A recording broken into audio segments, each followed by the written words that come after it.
action. Hi everybody. Matt, Desiree. you're at First on the Floor, Watch out, Waterfalls Rhode Wednesdays. Island. This was the start/middle of our competitors prep series to get ready for Combination Northeast Swing of Classic. level 2 and all levels. So we had a lot of Q&A. Thank you for all of your great questions.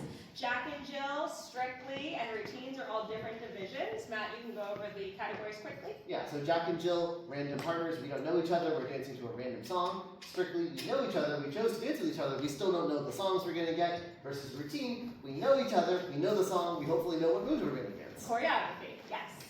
We talked a little bit about kind of the judging criteria, the judging structure. We'll get Time, more into that technique, next week. teamwork. Yeah, so time and technique, teamwork for newcomer novice, and then intermediate adding variety, advanced adding contrast, all-star champions adding showpersonship.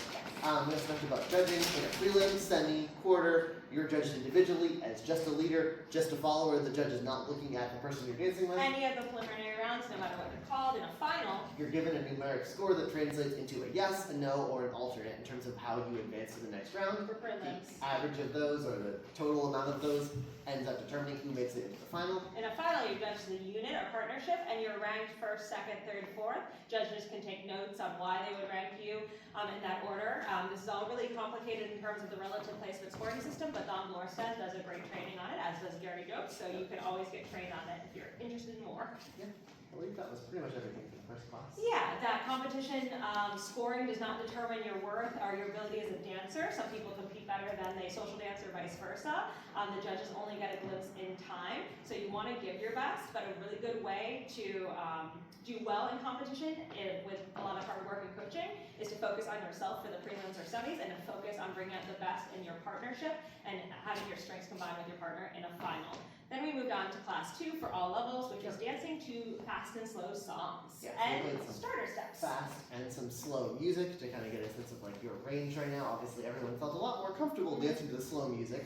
We spent most of the time focusing on what we can do to the fast music. A lot of this, and this is not just fast tempo songs, but it's also any high energy song, like a pump up jam kind of song. We want to remind ourselves that West Coast swing is inherently a slower and a smoother dance, and so we don't want to dance a fast or high energy song really bouncy and wild. We want to still create West Coast swing movement, and we want to add small movements that indicate we hear the music without allowing that to affect our timing, our tempo, or our teamwork. Yep, we talked about the idea that we need to keep up with the music. My feet need to be on time, my leading also needs to be on time, so I can't just have my feet be on time but be leading Desiree off time. That's not very considerate. So I need to lead Desiree at the same time as my feet, and that all needs to be on time with the music. However, I also want to be what we call behind the beat. So in West Coast swing, we don't necessarily dance on the beat. We definitely don't dance ahead of the beat. We dance behind the beat. So our weight transfer is happening as late as possible within a beat structure. Yes, for any songs we want to look up, but transitioning from the fast to the slow songs, this is a little bit more important for those gooey gooey songs. As humans, we can get a little shy dancing with a random partner, so a song that talks all about love or intimacy. So we don't want to just look down. We want to be able to at least look toward our partner. Don't have to make eye contact if we don't want to, but their forehead, their ear around them give the idea that we are dancing with someone and create movement that also shows that. The other thing with slow songs is not getting too big with this, just because we have more time. We don't need to get massive with this. We can get a little bit bigger than faster music. Yeah, it's less about how big you're getting in your movements and more about how long you take to kind of fill the space that you have. So we can dance in a small space, but we're still using the time to dance more with our bodies than we would in like a really fast song where we have to keep up with it. From their starting steps, you're not necessarily judged until you start moving, so don't like just start moving right away because you feel obligated to. Wait, take a second, find the timing. When you do start to move, move confidently. I would like it to start at either 1 or 5, and not 3 or 7. It doesn't really matter but which an one. odd beat is imperative at the very least.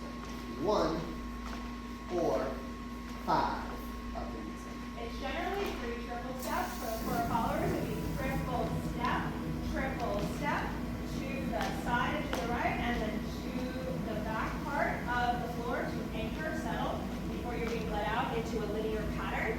That being said, sometimes we don't catch the leader's first triple. That's very common, and it's okay. What we want to do, if that's the case, is to collect and then push ourselves to the right. So it looks like this: collect, push, and then we can do our triple for the anchor portion of the starter step.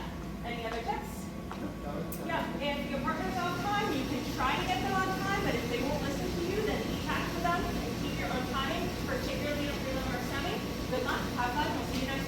others